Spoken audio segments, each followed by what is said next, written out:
Welcome to Reflect with Ed Fassio. Get ready to experience one of the world's first 100% digitally generated podcasts, where we take a step back, dive deep, and strive to learn new things. Join us as we unpack thought-provoking ideas, personal reflections, and inspiring stories to help you stay in the know. Reflect is brought to you by the minds at ByteBrain and powered by emerging technologies from Google, HeyGen, OpenAI, and 11 Labs.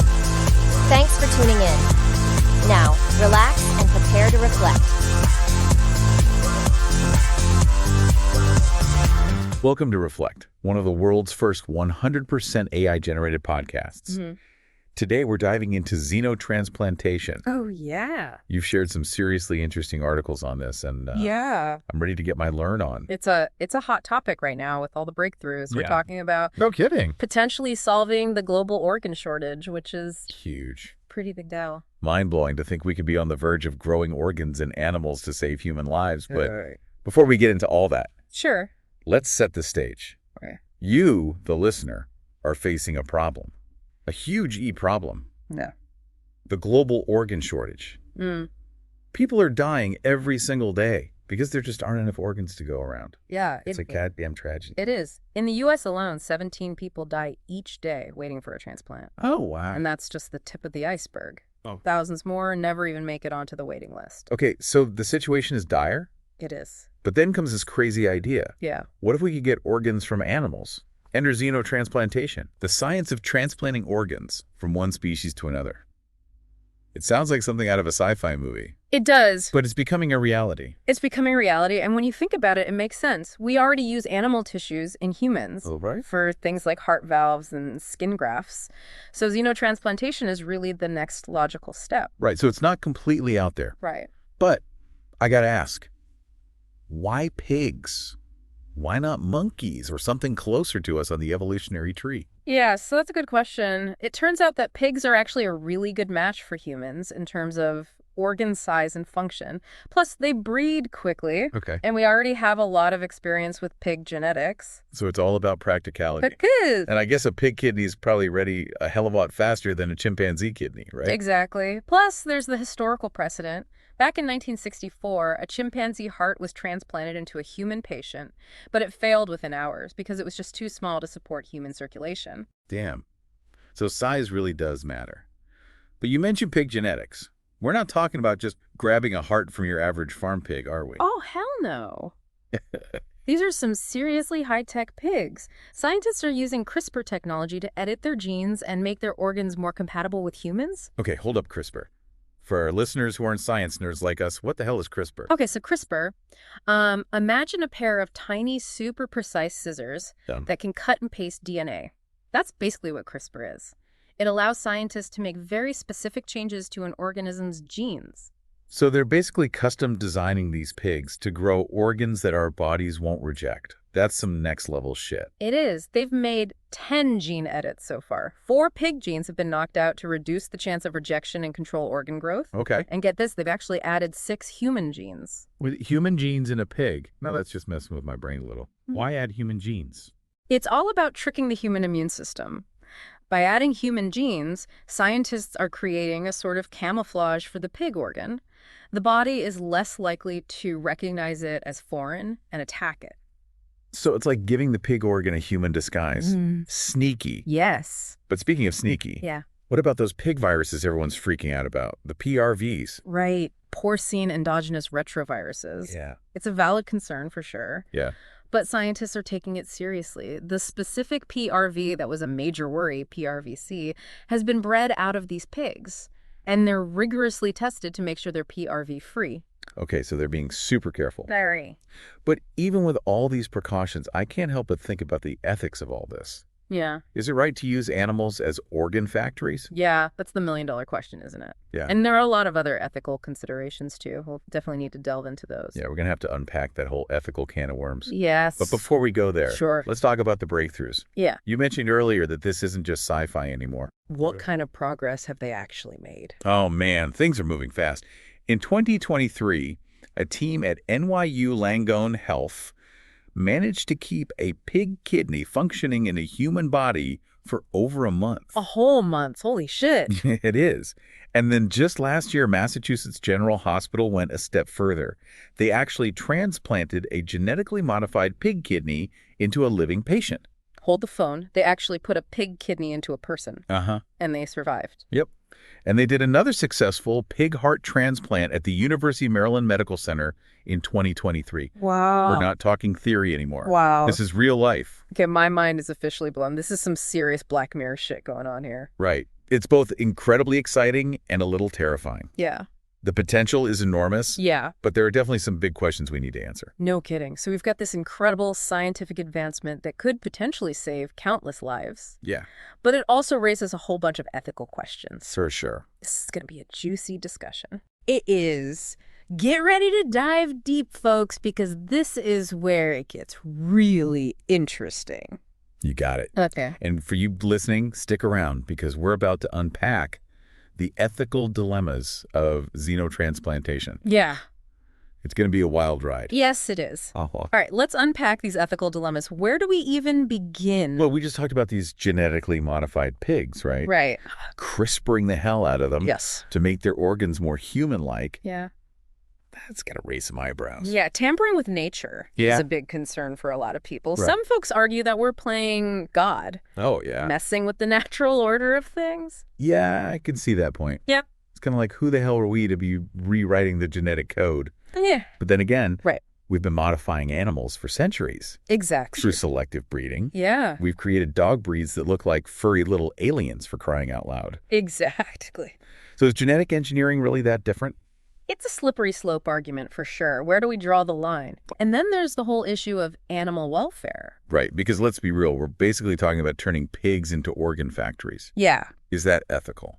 It's a tough one. On the one hand, we're talking about saving human lives. Right. On the other hand, we're exploiting animals for our own benefit. Yeah. It's a classic moral dilemma. And let's not forget about the potential risks Yeah. to the human recipients.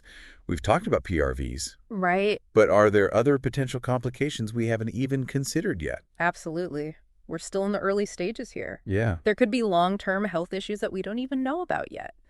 Plus, there's always the chance that the animal organ won't function exactly the same way in a human body. So it's not a guaranteed fix. Yeah. It's more like a potential solution. Right. With a whole bunch of unknowns. Exactly. And that brings us to another important ethical consideration. Informed consent. Right. Patients need to be fully aware of the risks before they agree to a xenotransplantation. Yeah. We're talking about uncharted territory here. Yeah. It's not like getting a heart valve replacement. Yeah. This is some seriously experimental stuff. Right. And what about the psychological impact? Well, yeah. Imagine waking up from surgery and realizing you have a pig's heart beating in your chest. That's going to mess with your head a little, right? Absolutely. Yeah. We're talking about a fundamental shift in self-identity. Yeah. Some people might be totally cool with it, Right. but others might struggle with feelings of alienation or disgust. It's like, hey, doc, thanks for saving my life. Yeah. But I kind of feel like a pig-man hybrid now. Yeah, exactly. Not exactly an ideal outcome. No. And then there's the potential for societal stigma and discrimination. Oh, yeah, for sure. Will people who receive animal organs be treated differently? Will they face prejudice? It's like a whole new category of the other.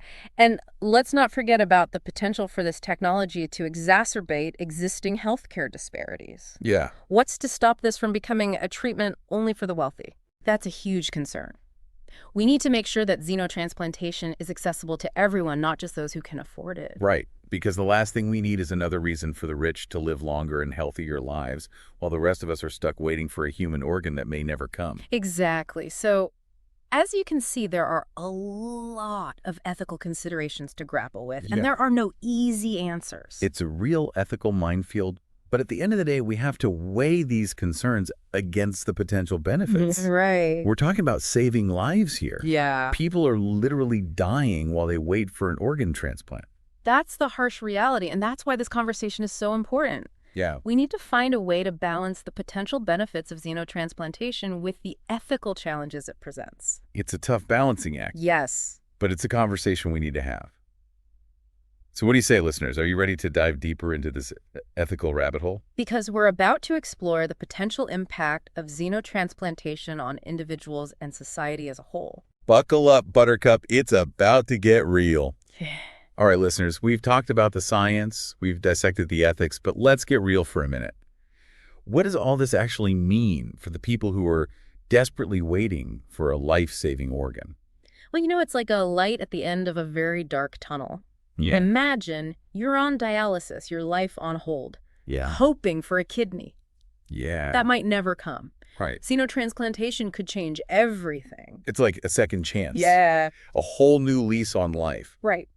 But we've been talking about organs in general. Right. What specific conditions could xenotransplantation actually address? Well, right now, the focus is on the biggies, hearts, lungs, kidneys. Yeah. Those vital organs that Yeah. keep us ticking. But down the line, Yeah. who knows? We could be talking about treating diabetes, Parkinson's disease, maybe even spinal cord injuries with animal cells and tissues. Hold up. Are you telling me we could potentially cure Parkinson's with pig cells? Potentially. That's insane. But let's not get ahead of ourselves. Right. We've got to be realistic about the risks too, right? Mm-hmm. We've talked about PRVs and rejection. Yeah. But what other potential complications could arise? Well, we're in uncharted territory here. Yeah. One concern is that an animal organ might not function exactly the same way in a human body. Right. There could be unforeseen side effects, long-term health issues we haven't even thought of yet. Yeah. It's a leap of faith, for sure. A leap of faith with a pig organ. Mhm. Some people might not be down for that, Yeah. but for someone facing a life or death situation, wouldn't any risk be worth it? It's a deeply personal choice. Right. And one that shouldn't be made lightly. Patients need the full picture, Yeah. the potential benefits, the very real risks, and they need serious support throughout the whole damn process. Yeah. This isn't a walk in the park. Okay, so it's a big decision. Yeah. But we've talked a lot about the physical aspects. Uh-huh. What about the psychological side of things? How do you think receiving an animal organ would affect someone mentally and emotionally? It's a mind trip, no doubt. Some people might embrace it, Right. see it as a sign of resilience, proof that we're all connected Yeah. in this crazy web of life.